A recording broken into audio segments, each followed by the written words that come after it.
capítulo 27, versos 25.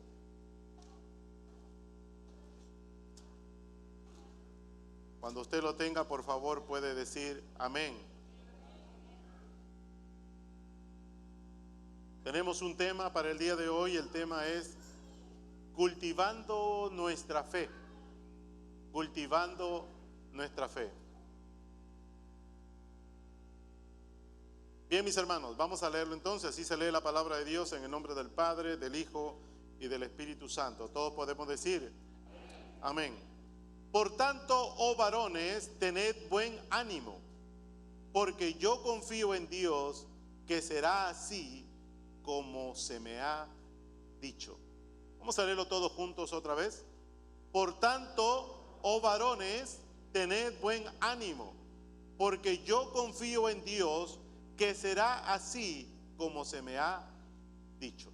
Oremos. Bendito Señor, nuevamente gracias por tu santa palabra.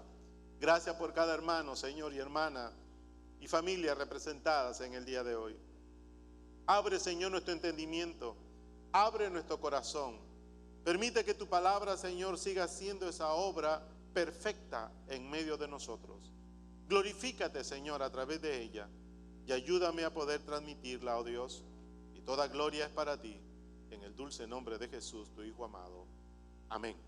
Pueden tomar asiento, mis hermanos, en esta hora. Hay otra palabra que lleva, que es un sinónimo de la palabra cultivar, y es la palabra sembrar. Y he estado en esa forma de poder traer este tema en el día de hoy. Decía, ¿le pongo sembrar nuestra fe o pongo cultivar nuestra fe?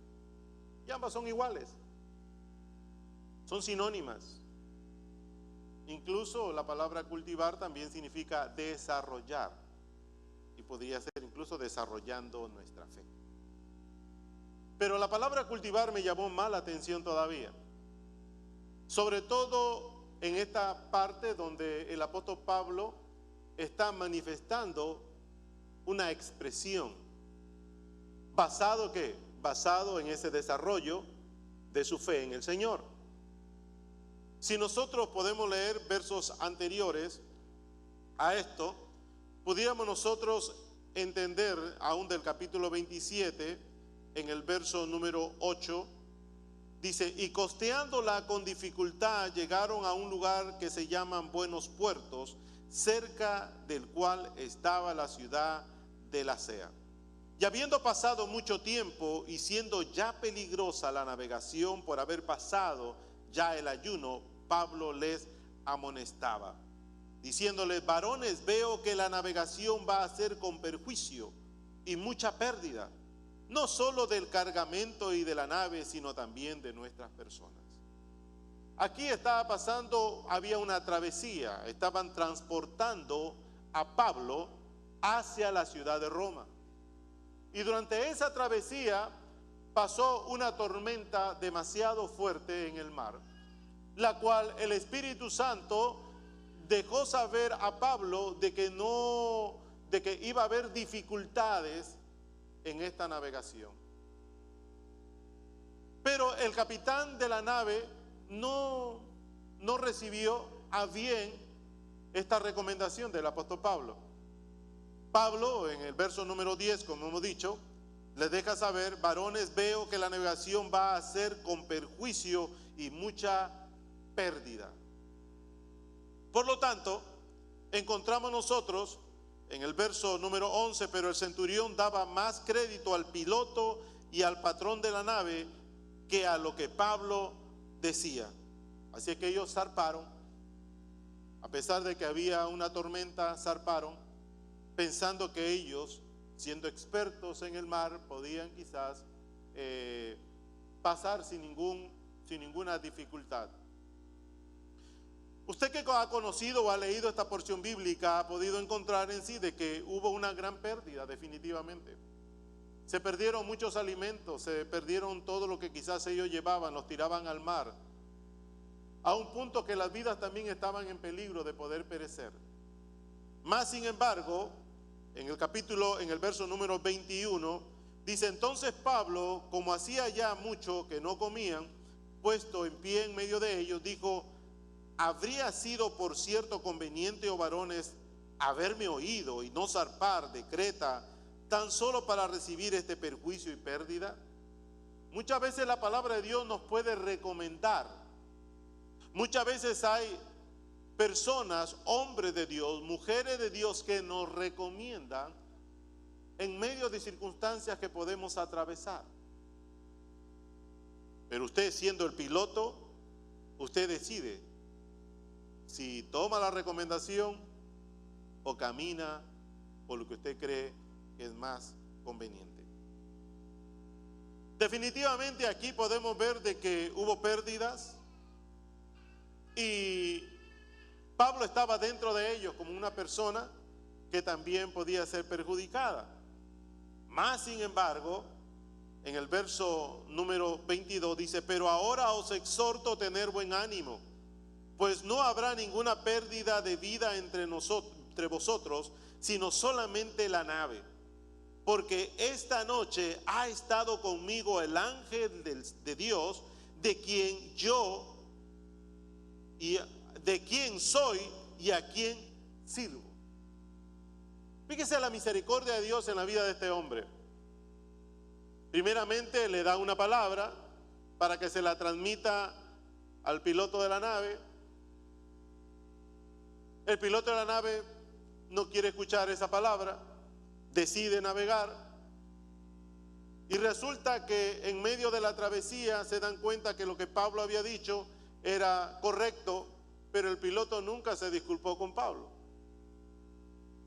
sino que más adelante, si usted puede leerlo, usted va a encontrará de que cuando ellos vieron de que la nave iba a destruirse, ellos dijeron, los soldados que andaban allí: para que no se escape ninguno de estos reos, mejor matémoslo a todos. Mas sin embargo, el centurión que estaba a cargo de estos reos y que quería y apreciaba a Pablo, entiendo que él reconoció lo que Pablo estaba diciendo o había dicho, trató de que los soldados no hicieran un acto como tal. Así es que la palabra de Dios deja saber que el ángel de Dios vino a dejarle saber a que traiga tranquilidad al resto que se encontraban en este barco, diciendo: Pablo, no temas, es necesario que comparezcas ante César. O sea que los que se encontraban allí fueron salvos ¿por quién? Por Pablo. Fueron salvos también por la misericordia de Dios. Pablo tenía que llegar a Roma definitivamente, y si él moría allí, pues no había, la palabra de Dios no iba a ser una verdad.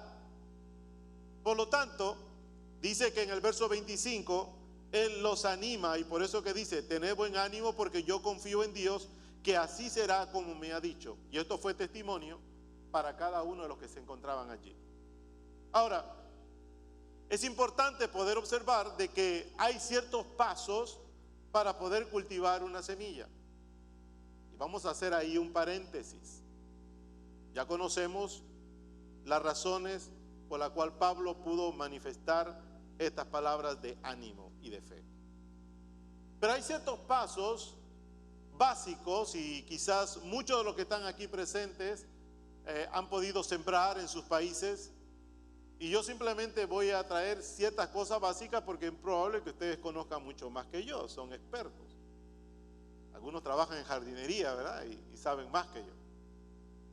Pero dentro de estos puntos básicos, primeramente, para usted poder cultivar, para poder usted sembrar una semilla dentro de ese terreno, si ese terreno tiene maleza y mala hierba, ¿qué es lo que usted tiene que hacer? Sacar toda la maleza y toda la mala hierba. Ya por ahí vayan observando un paralelo dentro del sentido espiritual. Número 2, hay que arear el terreno y oxigenarla. Yo decía, pero ¿cómo esta cosa se hace así? Bueno, y me di cuenta, en realidad, recordé a un tío que para aquellos tiempos, ¿verdad? Para el año, yo tenía la edad quizás de unos 10 años, ya tengo 60, 50 años atrás, imagínense. Mi tío tenía dos toros, y tenían ellos ahí una especie de, ¿cómo se llama esa cosa? un arado, era un palo ahí que lo ponían en la tierra y la fuerza de los toros hacían los surcos. Entonces, eso es oxigenarla porque está abriéndole la grieta para que el terreno, la tierra que está por debajo, pueda oxigenarse o arearse. Después de ello viene el abono. Hay que darle un abono. Y ahí yo recuerdo a mi abuelo, trabajaba él en las portuarias y para aquel tiempo habían sacos de urea. Yo le ponían un poquito de urea en los surcos para poder alimentar la tierra. Es abonarla. Otros utilizaban el excremento de la vaca, ¿ya? Lo juntaban y después la distribuían. Ese era un olor horrible, pero era parte de poder fertilizar el terreno. Entonces, y después de ello, ya que la tierra está disponible, entonces podían sembrar la semilla. Ahora observemos dentro de la parte espiritual. ¿Cómo es que realmente Pablo pudo transmitir un mensaje, transmitir una confianza en base a una situación? No, fue en base a situaciones que ocurrieron.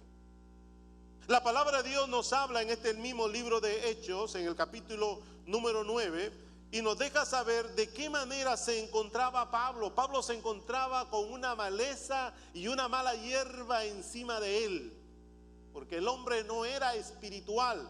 El hombre pensaba que estaba haciendo la voluntad de Dios, pero el hombre no había conocido a Jesús. Y quizás en un término que pudiéramos nosotros verlo en el tiempo de hoy, era una persona mundana, pero no mundana al estilo, porque era un hombre que conocía la ley, era un hombre que estaba caminando de acuerdo a lo que la ley le mandaba. Encontramos una persona mundana es aquel que no conoce ni de Jesús, ni conoce ni de palabra de Dios y actúa por sí mismo. Mas sin embargo, la palabra nos habla en el capítulo 9 que Dios utiliza una situación para poder convertirlo, para poder sacarle la maleza, para poder sacarle la mala hierba. Y si nosotros quizás podíamos asimilar un poco esa mala hierba, encontramos nosotros lo que dice el capítulo 9, verso 1 y verso 2, donde dice: Saulo, respirando aún amenazas de muerte contra los discípulos del Señor, vino al sumo sacerdote y pidió cartas para las sinagogas de Damasco, a fin de que si hallase algunos hombres o mujeres en el camino, los trajese presos a Jerusalén. O sea, a pesar de conocer la ley, para él creían que los creyentes, los seguidores de Jesús, eran personas que no eran de Dios. Y como no eran de Dios, él trataba de ¿qué? De poder dividir, de poder deshacer a todo cristiano que pudiera presentarse en el camino. Esa era la condición de Pablo. Y esa es la condición muchas veces de nosotros cuando no reconocíamos al Señor. Y yo le preguntaba a Dios: Señor, ¿por qué esta palabra tiene que ser transmitida en el día de hoy?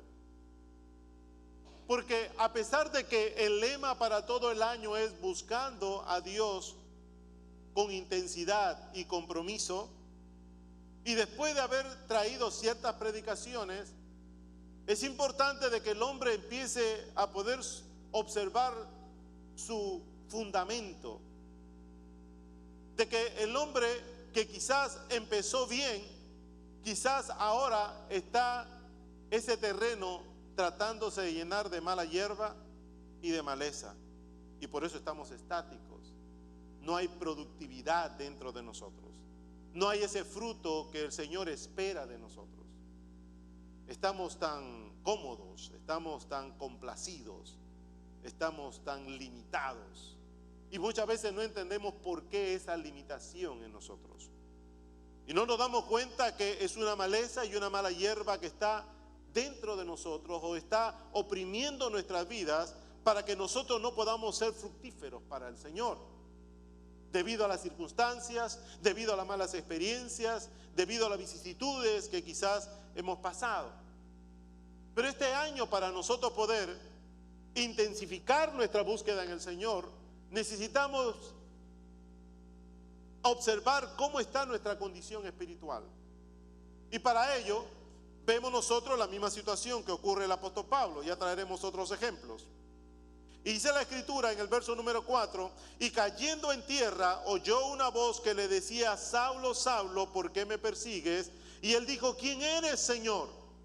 Y dijo: yo soy Jesús a quien tú persigues. Dura cosa te es dar coces contra el aguijón. Ahí se entiende en realidad que esta experiencia es una experiencia muy distinta a la manera como él aprendió acerca de la ley, donde observó, leyó las manifestaciones grandes del Señor que ocurría o que le ocurrieron a los padres que en un momento dado escribieron esta escritura.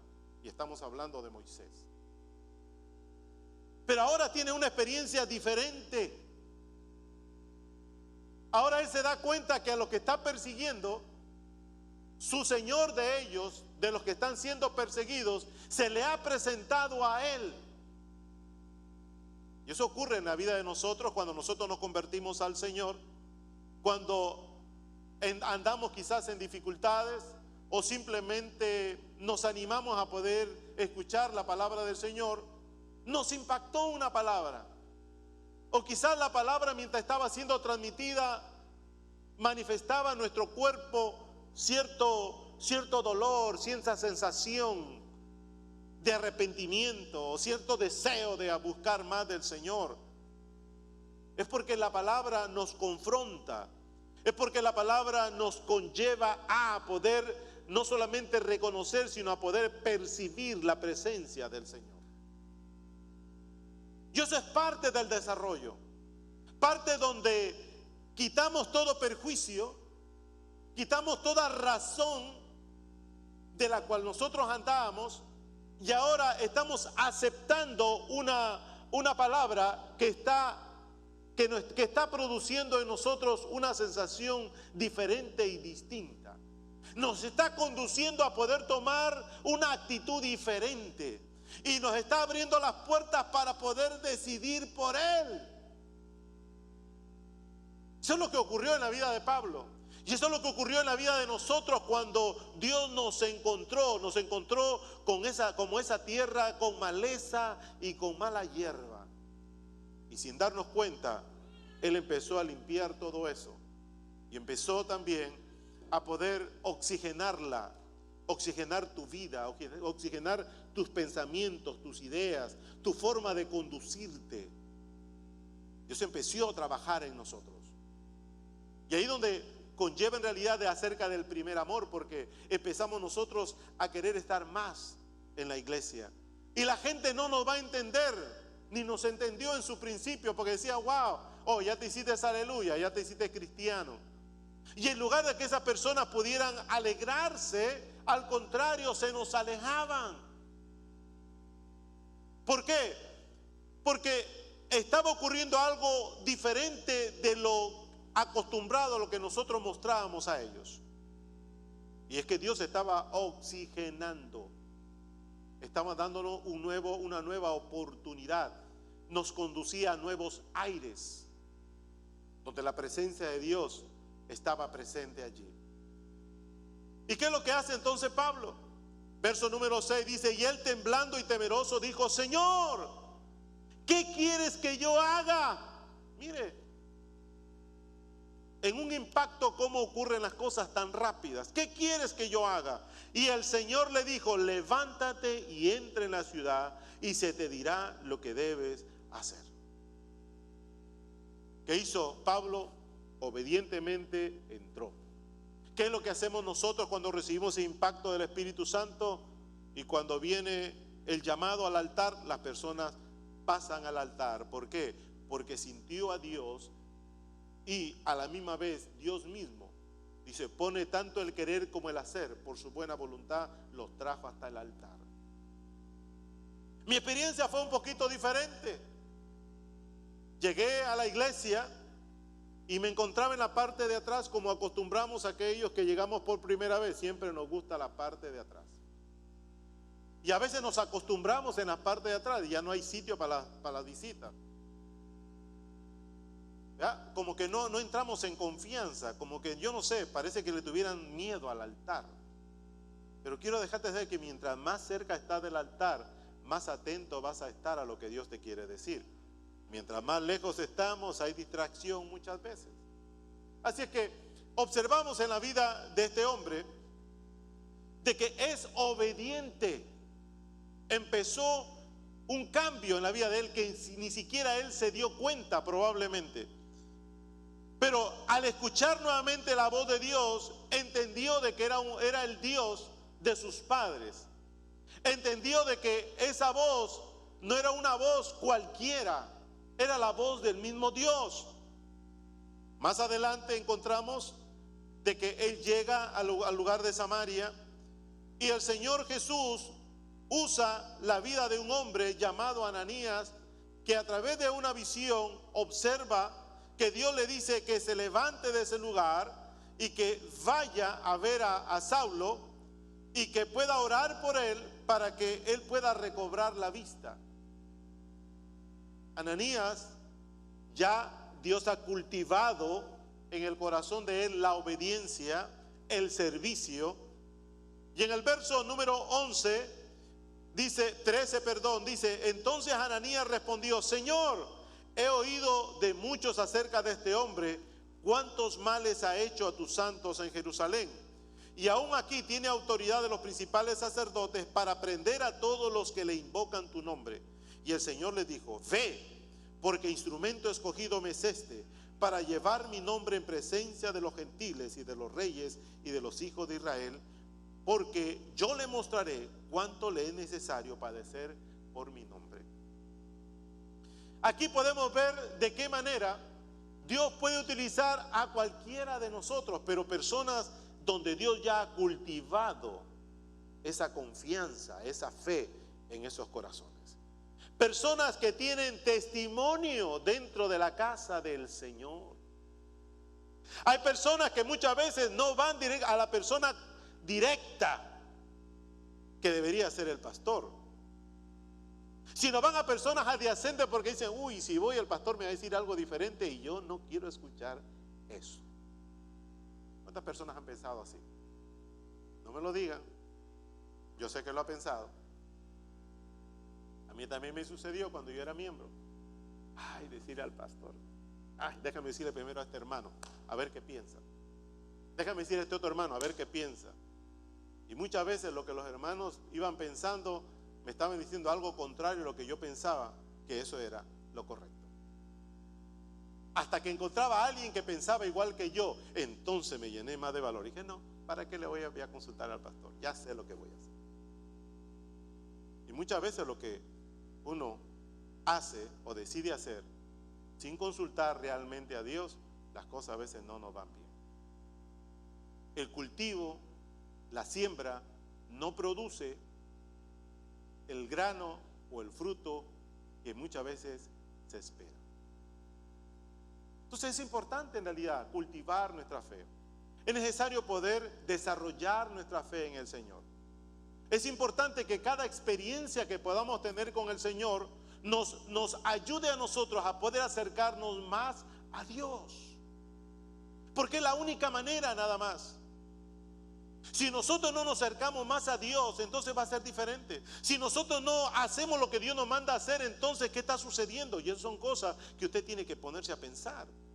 Si Dios me ha rescatado, si Dios ha cultivado en mí su confianza y yo estoy desarrollando esa confianza, entonces quiere decir que yo tengo que buscar acercarme más a Dios. Puede hacerlo en la casa, claro. Puede hacerlo cuando está trabajando, claro que sí. Pero hay un lugar que Dios designó para que usted pueda venir y pueda presentarse delante de Dios, y esa es la iglesia.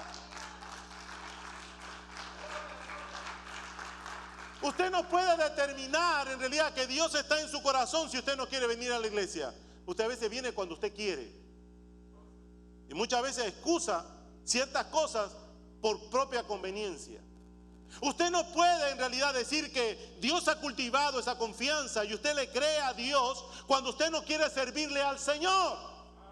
Hay ministerios apagados, hay ministerios a media dentro de la casa del Señor, donde usted todavía está pensando que usted tiene una fe enorme para con Dios, pero aleluya, los hechos están mostrando algo contrario.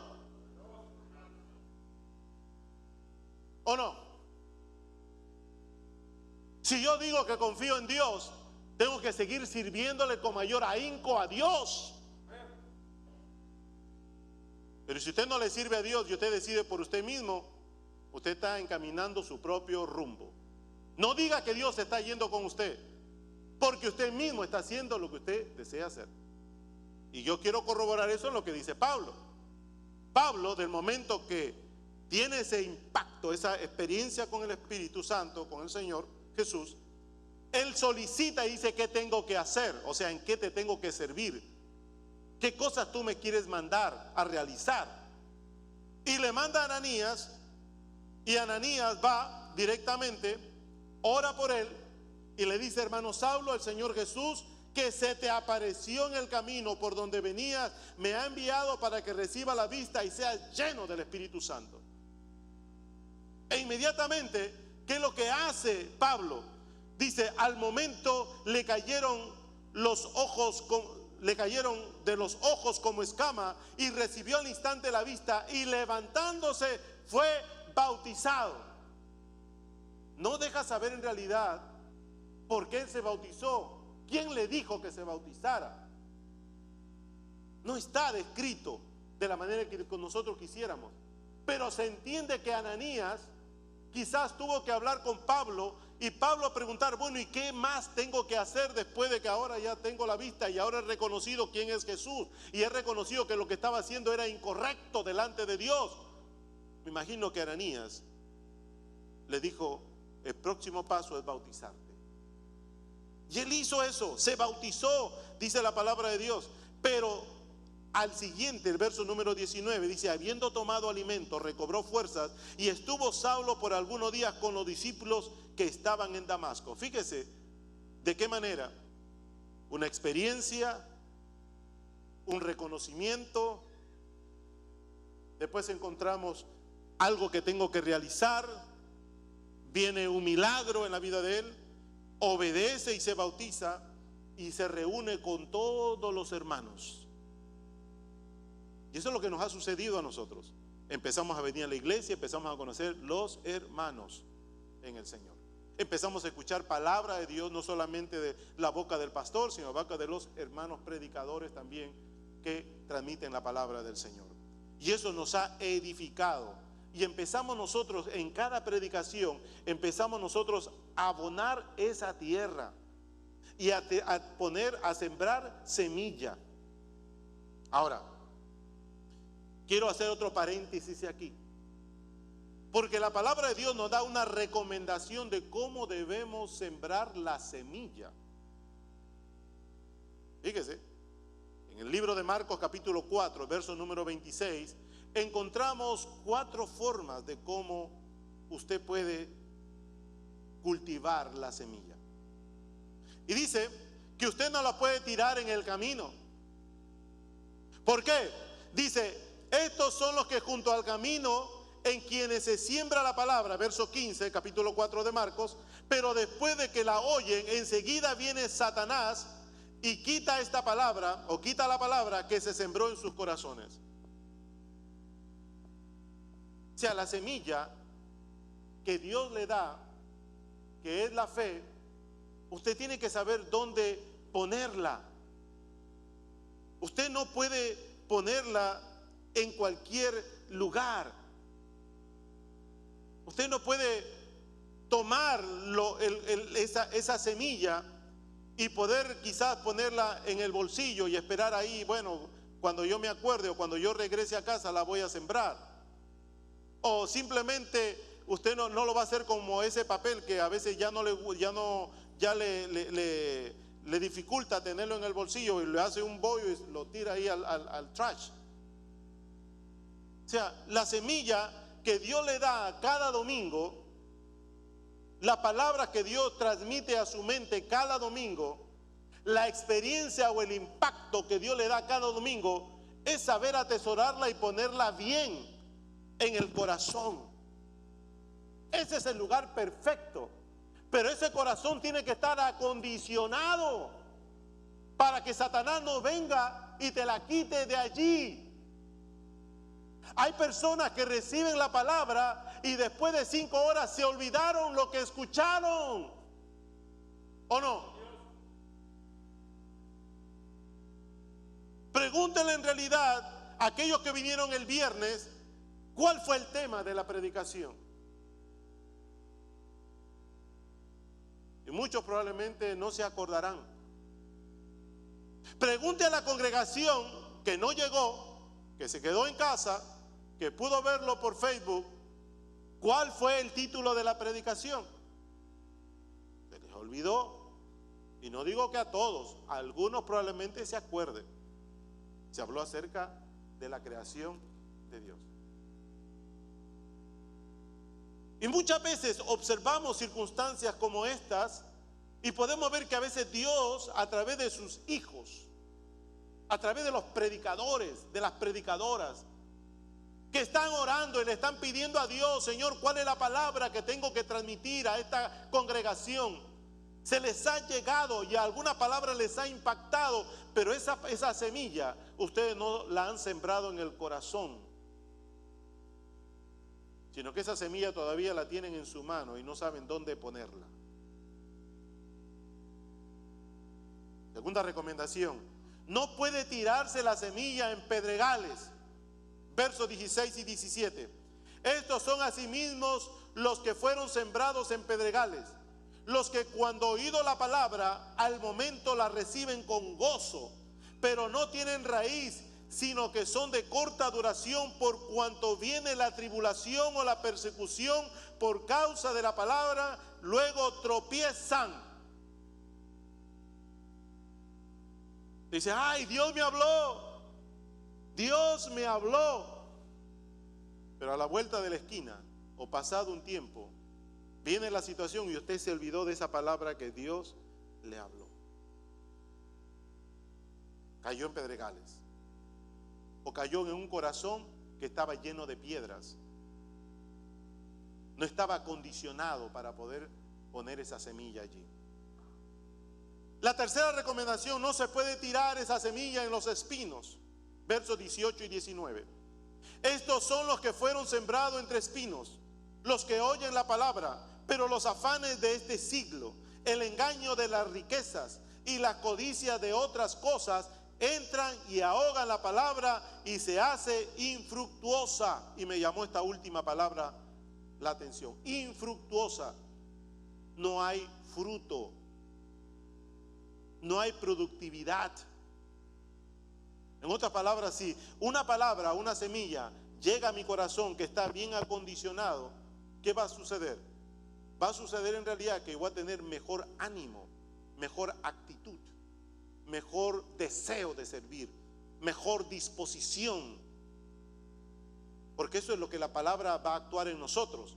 Como dice, Él, ¿qué es lo que hace? Que dice en una porción de la Escritura, que Él en nosotros produce tanto el querer como el hacer por su buena voluntad. Produce.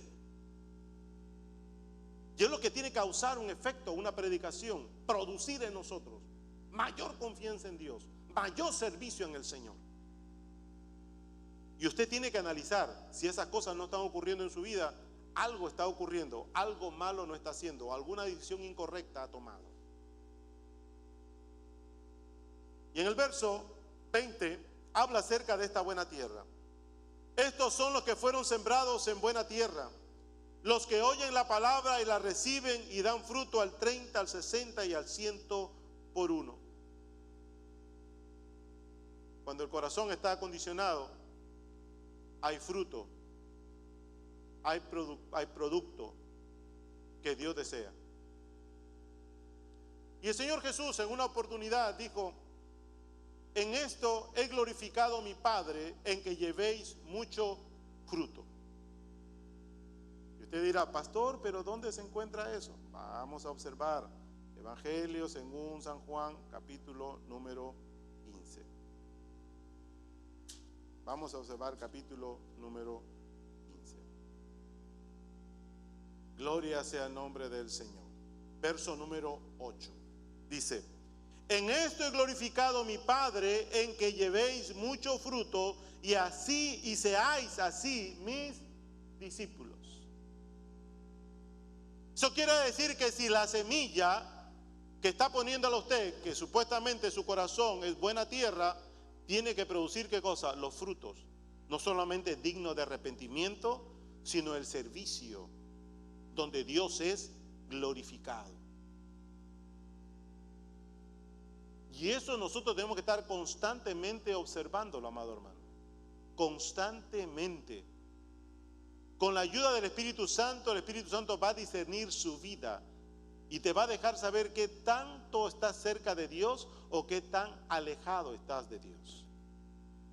Cuando no hay fruto, cuando no hay disposición, cuando no hay deseo, quiere decir en realidad que algunas de estas cosas están llenándose tu corazón, o está llenándose con pedregales, o está llegándose como espinos, o mucha gente ha pasado por allí con ideas que representa el camino.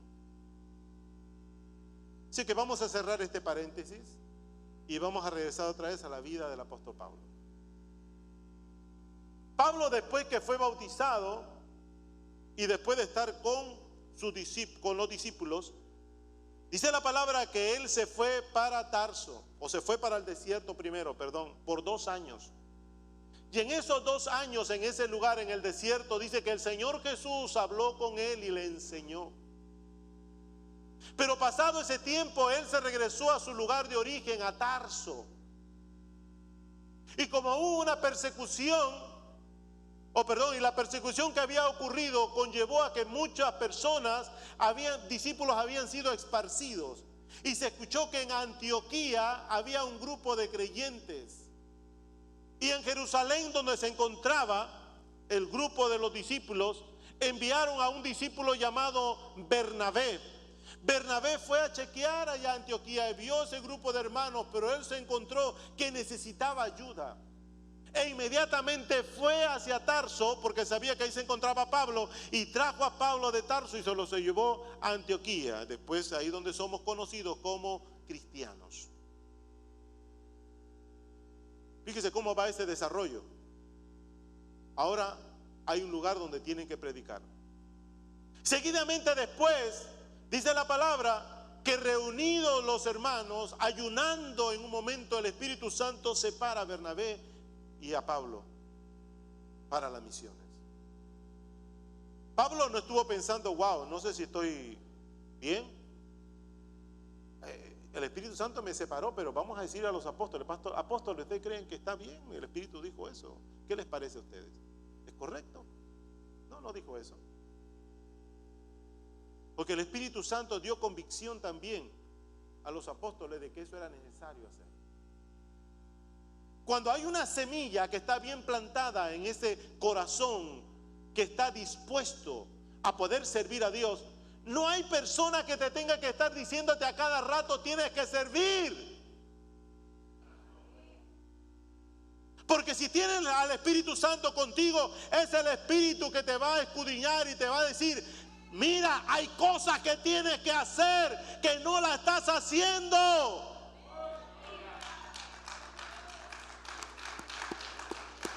Lo que sucede muchas veces es que nos hemos acostumbrado a ser cristianos de esta forma. Paso una dificultad, Señor, ayúdame.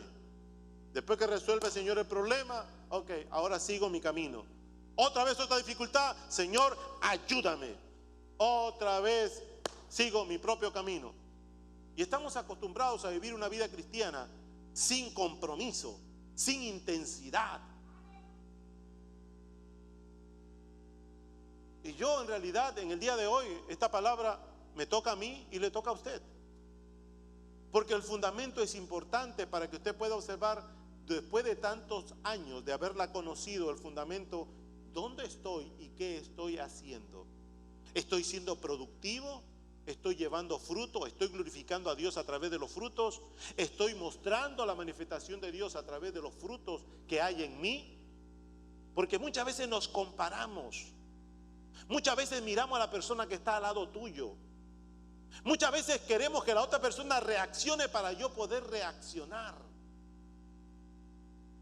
Y vivimos una vida cristiana en confusión, sin darnos cuenta en realidad de que Dios te separó a ti con un propósito específico. Si el otro lo hace y no lo hace, mire, ese es el problema de esa persona con Dios.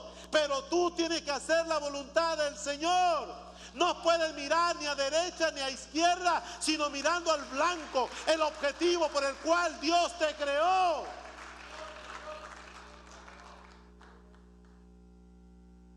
Muchas veces hay personas que dicen que a mí me gusta que me digan fuerte, me gusta que me tiren látigo, me gusta que me digan las cosas como tienen que ser. Eres un masoquista entonces. Porque si la palabra de Dios no te reprende, quiere decir que no la estás leyendo. Si esperas que otro te lo diga, entonces te estás acostumbrando a que alguien te prepare el biberón para que te lo dé. Estás acostumbrado a que alguien levante la cuchara y te ponga la comida en la boca. Eso es lo que estás acostumbrado. Y no estás acostumbrado a que sea Dios realmente que a través de su palabra pueda alimentar esa vida espiritual que está en ti. Entonces, encontramos de que el apóstol Pablo empezó a caminar por lugares que nunca pensó llegar, pero que Dios había dicho ya en la aparición del Espíritu Santo, el capítulo 1, verso 8 de Hechos, dice: pero seré revestido del poder y me seréis testigo en Jerusalén, en Judea, en Samaria, hasta lo último de la tierra. Había una promesa de parte de Dios y había indicativos de que Dios estaba realizando una obra con los discípulos. Pero Dios levantó a otro hombre llamado Pablo para que pueda transmitir esa palabra a aquellas personas que se le llamaban gentiles. Gentiles, aquellos que no eran judíos, extranjeros en otras palabras. Y Pablo empezó a cultivar experiencia y empezó a tener intensidad buscando a Dios. Y empezó él a poder tener confianza en el Señor, a un punto que cuando lo acusaron, él empezó a pedir ir hacia Roma. Y el Espíritu Santo le indica, dice: es necesario que tú llegues a Roma y puedas testificar. Y en Roma también habían personas cristianas que esperaban a Pablo. Su testimonio conllevó a que los centuriones o los oficiales le dieran una pequeña libertad para que ande con la congregación. Eso es lo que hace Dios. Dios te abre las puertas, amado hermano. Dios te ha abierto las puertas. No le cierres las puertas tú a Dios. Imagínate. Primero, no tienes nada. Porque no tienes nada. Puedes tener mucho dinero o puedes tener mucha voluntad, pero si no tienes a Jesús, no tienes nada.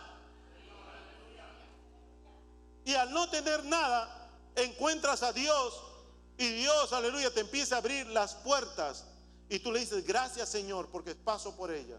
Y te empieza a abrir otra puerta: gracias, Señor. Pero cuando ya no quieres al Señor que ande contigo, entonces empieza a cerrar las puertas. ¿Y cierra las puertas para qué? Para mostrarte que tú eres el que estás haciendo las cosas por ti mismo. Y no podemos nosotros caminar de esa manera. O caminamos con Dios o no caminamos con Dios. La palabra es bien explícita y estricta y te dice: o eres frío o eres caliente. Pero no puedes ser, aleluya, tibio, porque si no te vomitaré por mi boca. Está en nosotros ser tibios o ser fríos. Pero no digamos: estoy buscando a Dios, ay, a ver qué es lo que puedo hacer hoy. Amado hermano, tenemos que cambiar una actitud diferente en este año. O al menos es mi consejo. Yo no te estoy obligando a que tú lo tienes que hacer. Es tu decisión, porque es la semilla que la tienes en tus manos. Y mira tú cómo está tu corazón antes de poder plantar esta semilla. Y si tu corazón está con pedregales, con piedras y con espinos, este es el momento de venir al altar y poder decirle: Señor, saca toda esta piedra, saca todo tu espino. Señor, saca todas esas marcas de personas que han hecho de mi terreno un camino, pero no es un camino. Haz de esta tierra, de este corazón, una tierra fértil donde yo pueda poner esta semilla y esta semilla pueda glorificar tu santo nombre. Y es lo que hizo Pablo. Pablo al final dijo, ya no vivo yo, mas Cristo vive en mí. Porque él entendió que mejor es estar con Dios que estar fuera de Dios. Él entendió que toda su experiencia no era en vano con el Señor. Él entendió que todo el conocimiento adquirido no era en vano si no tenía a Dios. Y usted es una persona creyente gracias a Dios. No gracias a usted, ni gracias al hermano, ni gracias a cualquier otra cosa. Es gracias a Dios. Aleluya.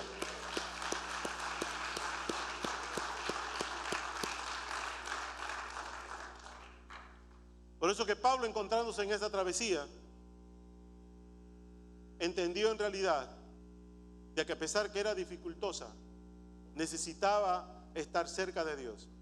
Y Dios le mandó un ángel para dejarle saber que ninguna vida se iba a perder. Se iba a perder la nave, se iba a perder todo lo que traían en la nave, pero ninguna vida se iba a perder. Porque ¿qué es más importante para Dios? La vida del ser humano. ¿Qué es más importante para Dios? La vida del ser humano. ¿Es importante para Dios lo que tú tengas? No. ¿Es importante para Dios lo que tú quieras tener? No. Tú eres importante para Dios. Por eso que la Escritura dice, buscad primeramente el reino de Dios y su justicia, y todas las cosas vendrán por añadidura. Pero nos conduce a que nosotros tengamos una acción, una buena actitud. Pero esta acción y esta actitud, después que la semilla ha sido sembrada, ese es el fruto que produce Dios en tu vida para servirle al Señor. Voy a entrar a dos ejemplos rapidísimos. El ejemplo de Abraham. Y me gustaría que vayamos a Génesis capítulo 18. Génesis capítulo 18. Abraham es reconocido el padre de la fe. Y queremos nosotros recordar otra vez cómo es que se cultivó esa fe perfecta en la vida de Abraham. Y en este capítulo 18 dice la Escritura, en el verso número 1, después le apareció Jehová en el encinar de Manré, estando él sentado a la puerta de su tienda en el calor de día, y alzó sus ojos y miró, y he aquí 3 varones que estaban junto a él, y cuando los vio salió corriendo de la puerta de su tienda a recibirlos y se postró, y dijo, Señor, si ahora he hallado gracia en tus ojos, te ruego que no pases de tu siervo, que se traiga ahora un poco de agua y lavad vuestros pies y recostaos debajo de un árbol, y traeré un bocado de pan y sustentad vuestro corazón, y después pasaréis, pues por eso habéis pasado cerca de vuestro siervo. Y ellos dijeron, haz así como has dicho. Abraham ya había salido, ¿de dónde? De Ur de los Caldeos. Dios ya le había dicho lo que Dios iba a hacer con su descendencia.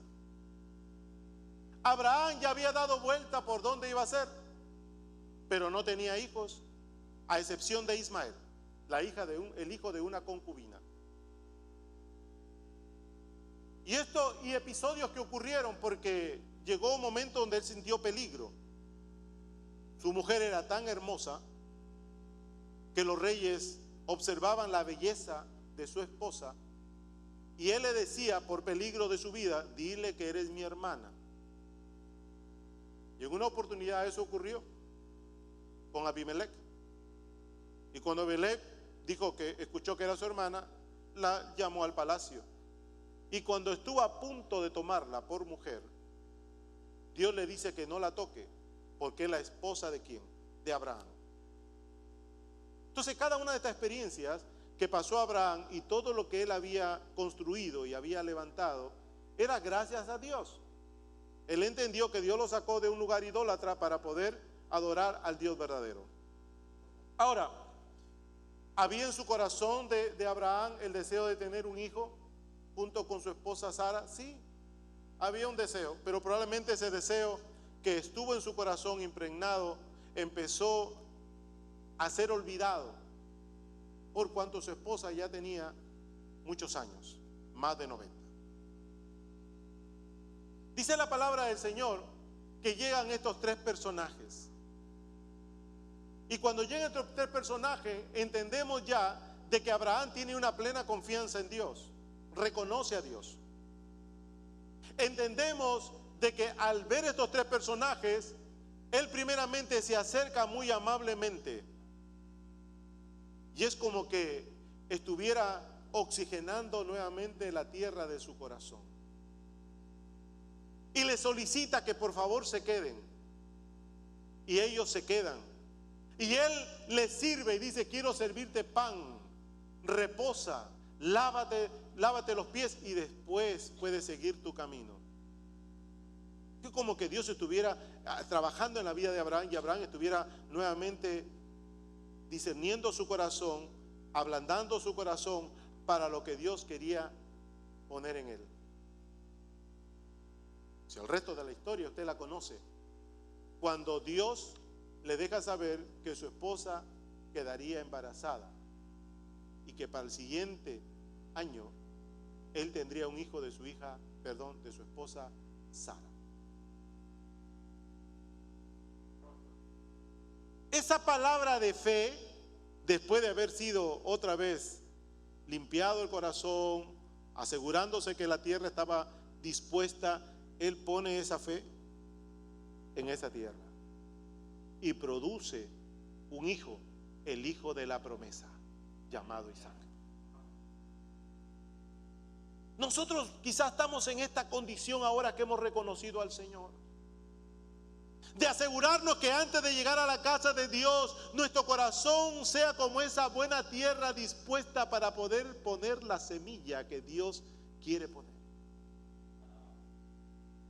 Por eso que se me hace difícil poder entender que cuando hay una palabra que Dios está poniéndola en su corazón, usted a veces se queda en el asiento por temor o quizás para que otra gente no vea en realidad que usted desea de esa palabra, que esa palabra pueda ser la recompensa que usted está esperando.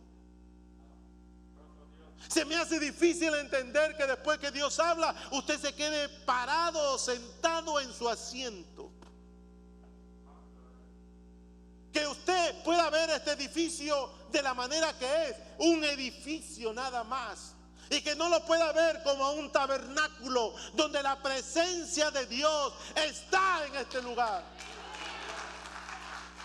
Se me hace difícil poder entender que cuando hay un llamado, usted no salga al altar dispuesto a poder pedirle perdón a Dios y a poder decirle a Dios: heme aquí, Señor, envíame a mí.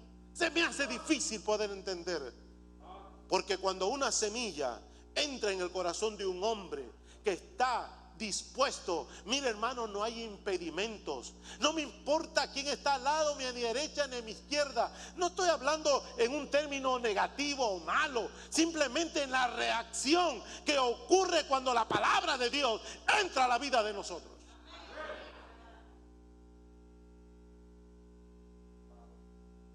Abraham fue reconocido el padre de la fe, porque a pesar que Dios le dio el hijo llamado Isaac, en un momento dado Dios le pidió poder sacrificarlo. Pero lo que Dios deseaba de Abraham era que Abraham pudiera perfeccionar su fe. Que su fe no esté anclada en su hijo, que su fe esté anclada en Dios. La fe de nosotros no puede estar anclada en las buenas cosas que nos pasan. La fe de nosotros no puede estar anclada en tu esposa, en tus hijos, en tu esposo. No puede estar anclada allí. Si está anclada ahí, estás mal. Tiene que estar anclada en Dios, aquel que vive y reina por todos los siglos de los siglos. Aquel que es tu creador, aquel que te llamó con propósito.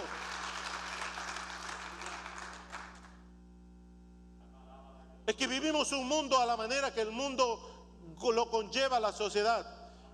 Y nosotros a veces somos influenciados por lo que el mundo hace y dice. Por eso es que este fundamento es importante en la vida tuya y en la vida mía. Y voy a concluir. Pido a los músicos que pasen, por favor. La fe es un don de Dios. ¿Cuántos están de acuerdo conmigo? La fe es un don de Dios, pero también tiene una parte de acto consciente. A pesar que es un don, es un regalo. Ven, Milton, para acá. Ven para acá, hijo, no te asustes. Mira para allá. Imagínate que tú recibes un micrófono.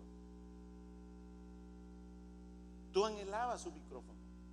Nunca, quizás hubieron muchas razones por las cuales no tuviste el micrófono. Ahora tú tienes el micrófono. ¿Qué es lo que puede producir en ti? ¿Qué produce en ti?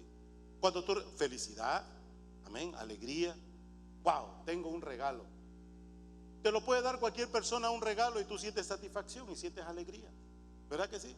Ok. Si fuera un micrófono el regalo, ¿qué es lo que tú harías? ¿Lo agarras el regalo y lo dejas ahí tirado a un lado? ¿O qué harías tú con ese micrófono? Ajá.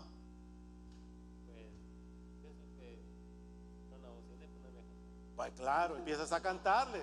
Claro que sí. Claro que sí. O sea, empiezas a usar lo que te dieron, ¿sí o no? Y si tú lo ves que es bueno, ¿qué vas a hacer? No te vas a contentar con una bocina.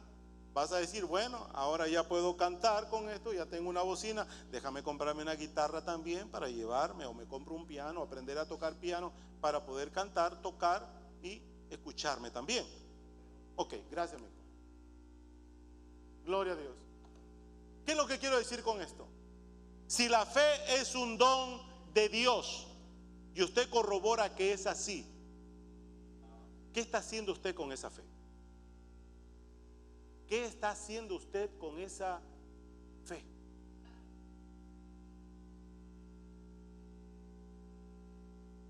Porque lo que Dios da es para su servicio, ¿o no? Muchas veces has pasado por un proceso de desarrollo para poder saber que tienes un llamado de Dios. Nuestro hermano Villol, nuestro hermano Pedro, mi persona, los predicadores, pasamos por procesos. Se nos hace difícil estar en el altar, nos tiemblan las piernas, no sabemos qué decir. No podemos, empezamos a tratar de poder memorizarnos todo. Y cuando salimos frustrados porque dijimos, uy, yo tenía que decir esto y no lo dije. Pasamos por procesos. Pero llega un momento en que sales tú un día con una alegría. Ah, gracias Señor, el deber fue cumplido. Y te diste cuenta de que puedes hacerlo mejor. Y te das cuenta que hay un ministerio dentro de ti. Ahora puedes predicar. ¿Para qué entonces te dio a ti el regalo de la predicación? ¿Para qué te dio a ti el regalo de tocar un instrumento? ¿Para qué te dio el regalo de poder cantar? ¿Es solamente cuando tú quieres hacerlo? Hello. No. Ese don, aunque Dios te lo dio, no es tuyo. Porque si tú no lo pones por obra, no estás glorificando a Dios. No lo estás haciendo. Por eso que dice que la fe es un don de Dios, pero también hay una parte de un acto consciente del por qué Él me lo dio. No solamente eso, hay que creer y hay que hacer lo posible por hacerla crecer. Milton se le regaló un micrófono. Él la hizo crecer ¿con qué?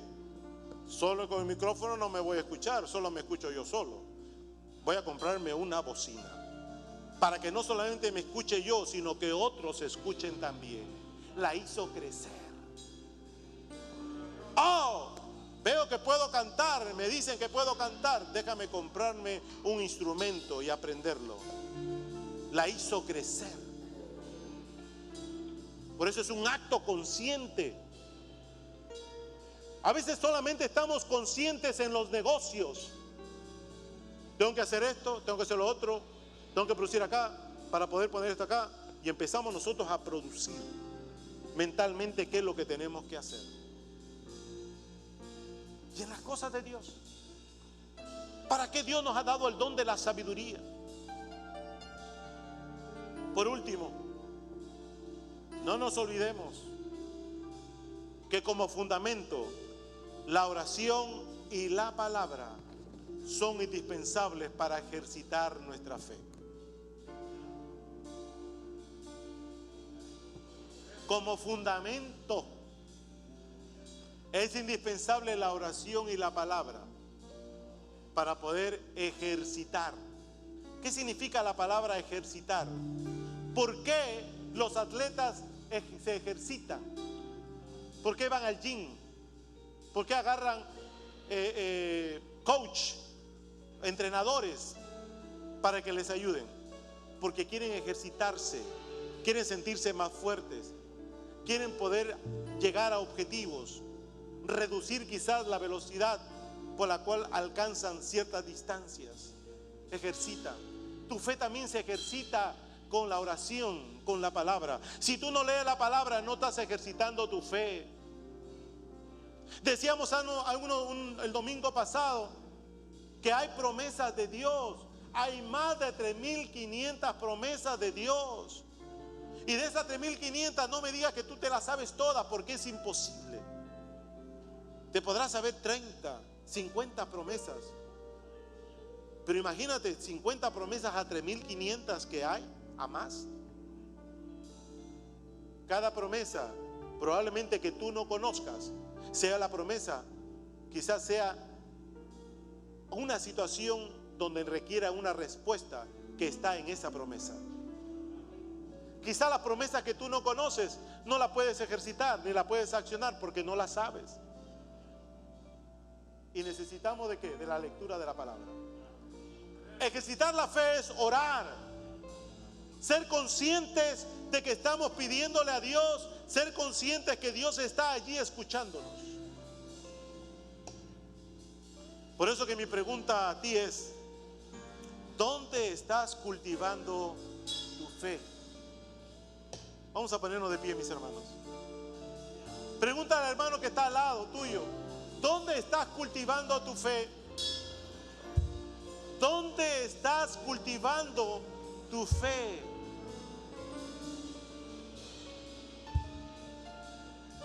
Si la palabra de Dios dice que sin fe es imposible agradar a Dios. Si la palabra de Dios dice después la fe, la certeza de lo que se espera y la convicción de lo que no se ve. Eso es la fe. ¿Dónde estás cultivando tu fe?